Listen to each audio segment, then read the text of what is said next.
Hey, it's Kat.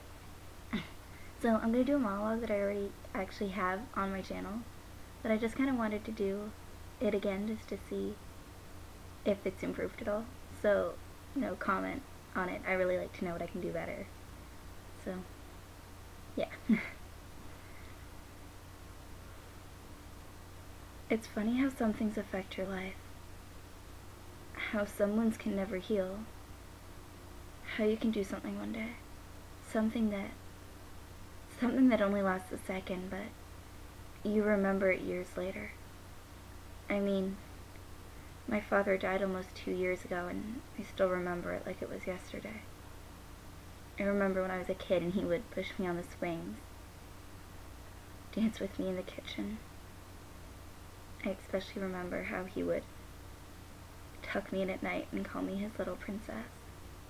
And then because of some stupid college kid who got drunk one night at a party and thought nothing bad would happen, the worst possible thing happened. Suddenly I didn't have someone who could tuck me in and tell me it's gonna be okay in the morning. I mean, how could it be okay? My dad's gone. He can't come back. And no matter how much the kid said he was sorry, or how much people said it would be alright, it wasn't gonna be alright. Sorry's just a word. It's not bringing my dad back. I mean, the kid comes up and says sorry. How is that gonna fix anything? How do you not realize that what you've done is far beyond a word? And at the same time, I can't even be mad at that idiot kid who got drunk. Because it's all my fault my dad's gone. I asked him to go out that night. I asked him to go get me ice cream, and I knew he would, because he always did everything I asked. I was his favorite. I didn't know he'd be gone for so long. I never would have asked him if I'd known he'd be gone for so long.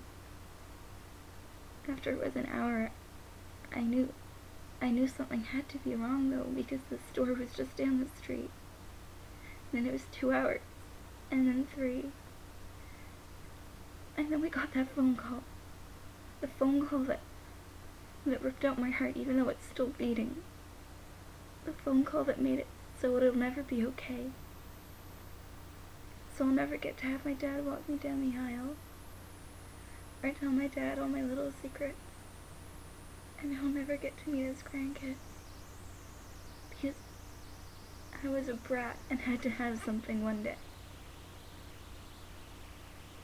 And I'm so mad at myself. I'm just so mad, and people keep saying it's not your fault. What do they know? Of course it's my fault. If it wasn't for me, my dad never would have left the house. I should have died and not him. I just miss my daddy. And there's no way to get him back. No matter how sore I am, or how much I wish I could go back in time. He's gone. But I just can't deal with it yet.